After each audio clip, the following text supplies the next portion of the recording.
महाराष्ट्र में इसी साल विधानसभा चुनाव होने हैं। 1 महीने के अंदर विधानसभा चुनाव की तारीखों का ऐलान हो जाएगा। ये मानकर चला जा रहा है कि इधर हरियाणा विधानसभा और जम्मू कश्मीर विधानसभा चुनाव के जो है नतीजे आएंगे और उधर उसके 1 हफ्ते के अंदर अंदर महाराष्ट्र में जो है चुनाव की तारीखों का ऐलान हो जाएगा। इसलिए राज्य में सियासी दांव पेच भी जमकर खेले जा रहे हैं।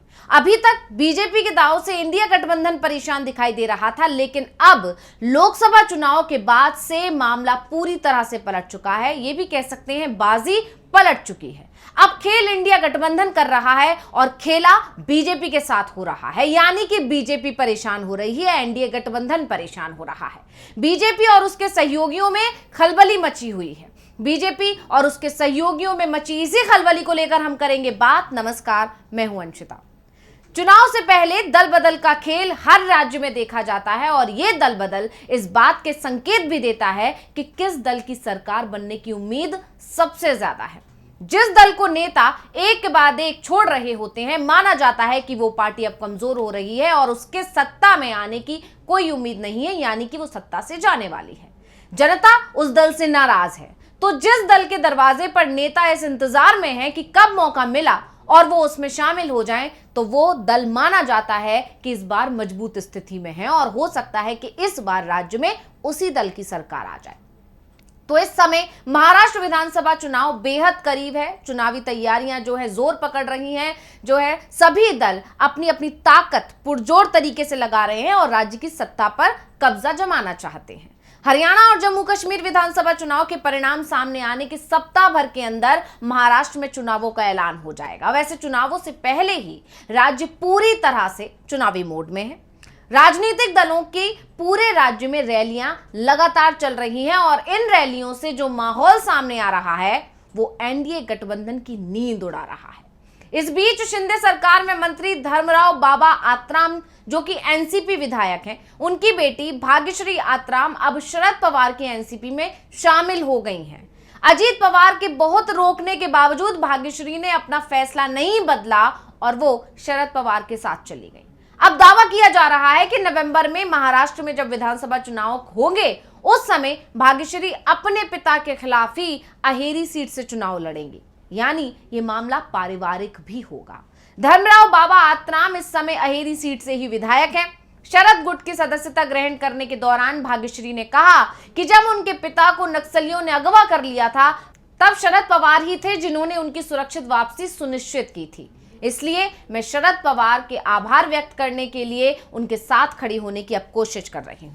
दरअसल 1991 में नक्सलियों ने धर्मराव आत्राम को किडनैप कर लिया था। नक्सली जेल में अपने समर्थकों की रिहाई की मांग कर रहे थे और उस समय शरद पवार महाराष्ट्र के मुख्यमंत्री हुआ करते थे और पवार ने धर्मराव की सुरक्षित रिहाई में महत्वपूर्ण भूमिका निभाई थी। इसी के साथ जयंत पाटिल ने यह भी कहा कि विपक्षी गठबंधन महाविकास अघाड़ी यानी कि एमबीए राज्य में अगली सरकार बनाएगा और सभी सीट पर जीत हासिल करने के लिए लड़ेगा। और इस गठबंधन में शरद पवार की एनसीपी एसपी है, कांग्रेस है और उद्धव गुट की शिवसेना भी इसी गठबंधन में शामिल है। अब महाराष्ट्र में अजीत पवार की पार्टी में भी सेंधमारी करने में शरद पवार लगातार कामयाब हो रहे हैं, तो दूसरी तरफ एनडीए गठबंधन में इस सब के चलते बवाल मचा हुआ है, क्योंकि लगातार एनडीए गठबंधन कमजोर हो रहा है। वो तो हो ही रहा है, यहाँ से लोग छोड़कर एमबीए में तो जा ही रहे हैं, वहीं दूसरी तरफ जो लोग यहाँ पर हैं, यानी कि जो अजीत गुट है और शिंदे गुट है, उनमें भी आपस में नहीं बन रही है। इस वजह से एनडीए की स्थिति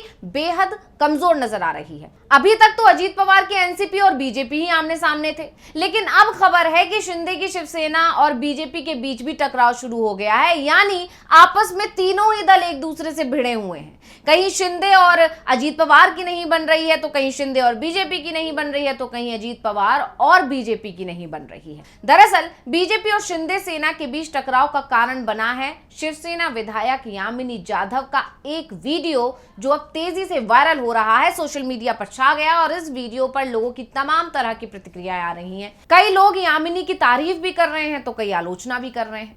दरअसल इस वीडियो में शिवसेना विधायक मुस्लिम महिलाओं को बुर्का बांटती हुई दिख रही हैं, जबकि दूसरी वीडियो में वो कह रही हैं कि वितरण आगामी राज्य चुनावों को ध्यान में रखकर नहीं किया जा रहा है।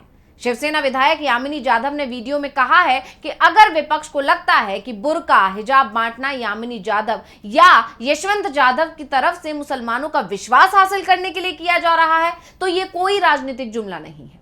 यामिनी जाधव के इस वीडियो को लेकर अब बीजेपी ने तीखी प्रतिक्रिया दी है।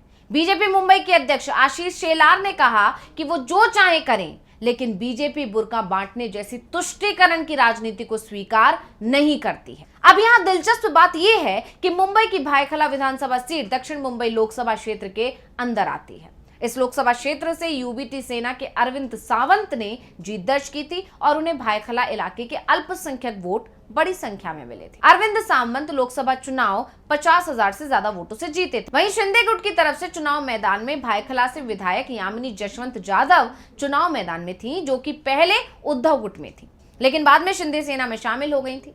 और यामिनी जाधव लोकसभा का चुनाव तो हारी ही, उन्हें अपने इलाके में भी हार का सामना करना पड़ा था और अब बुर्का विवाद को लेकर बीजेपी और शिवसेना आमने सामने आ गए हैं। वैसे बुर्का विवाद में कहीं ना कहीं एकनाथ शिंदे की पार्टी को अजीत पवार का समर्थन जरूर मिलता दिखाई दे रहा है। बीजेपी का नाम लिए बिना अजीत पवार ने कहा कि एक पार्टी के कुछ लोग एक खास समुदाय को निशाना बनाकर आपत्तिजनक टिप्पणी कर रहे हैं। राष्ट्रवादी कांग्रेस पार्टी ऐसी भाषा का कड़ा विरोध करती है। आज एक राजनीतिक दल के कुछ लोग एक खास समुदाय और धर्म को निशाना बनाकर अपमानजनक भाषा का इस्तेमाल कर रहे हैं। हम ऐसी भाषा का समर्थन नहीं करते और इसका कड़ा विरोध करते हैं। इस तरह की आपत्तिजनक भाषा समाज में दरार पैदा करती है। यानी साफ है कि महाराष्ट्र की एनडीए सरकार में सब कुछ ठीक नहीं चल रहा है। एक तरफ तो शरद पवार एनडीए गठबंधन में सेंधमारी में जुटे हुए हैं, तो दूसरी तरफ एनडीए गठबंधन में तीनों ही दल, चाहे वो एनसीपी अजीत पवार हो, चाहे वो शिवसेना शिंदे गुट हो और चाहे वो बीजेपी हो, आपस में ही ये तीनों दल एक दूसरे के खिलाफ वार पलटवार का दौर जारी किए हुए हैं। कुछ दिनों पहले शिंदे सेना के विधायक और मंत्री तानाजी सावंत तो यहां तक कह चुके हैं कि अजीत पवार के पास में बैठने पर उन्हें उल्टी आने लगती है। यानी साफ है कि महाराष्ट्र में इस बार बीजेपी के साथ खेला हो सकता है। तो जिस तरह से अजीत पवार, बीजेपी और शिंदे गुट आमने सामने नजर आ रहे हैं, इसका सीधा सीधा असर आगामी चुनाव पर पड़ने वाला है और इसी का फायदा एनडीए गठबंधन उठाने की कोशिश कर रहा है। और राजनीति के जानकार तो ये भी कह रहे हैं कि अगर ये तीनों दल आपस में ही एक दूसरे से भिड़ते रहे तो साफ तौर पर इसका फायदा एनडीए को होगा ही होगा। और वहीं दूसरी तरफ अगर जो है सर्वे की बात की जाए, जो आंतरिक सर्वे बीजेपी ने कराया, उसमें भी बीजेपी की स्थिति बेहद कमजोर नजर आ रही है, एनडीए की स्थिति बेहद कमजोर नजर आ रही है। तो कई जानकार ये भी दावा कर रहे हैं कि इसी स्थिति को भांपते हुए ही अजीत पवार और शिंदे गुट कहीं ना कहीं बीजेपी से दूरी बनाने की कोशिश कर रहे हैं। अगर बीजेपी उनकी शर्तों पर राजी नहीं होगी या उनके मन मुताबिक उनको सीट्स नहीं देगी तो हो सकता है कि वो दोनों ही दल बीजेपी से दूरी बनाने और एनडीए में जो है चुनाव से पहले ही बड़ी फूट पड़ जाए। तो इस रिपोर्ट को लेकर आपका क्या कहना है, हमें कमेंट करके अपनी राय जरूर दीजिएगा। इसी के साथ मुझे दीजिए इजाजत। देखते रहिए डीवी लाइव। नमस्कार।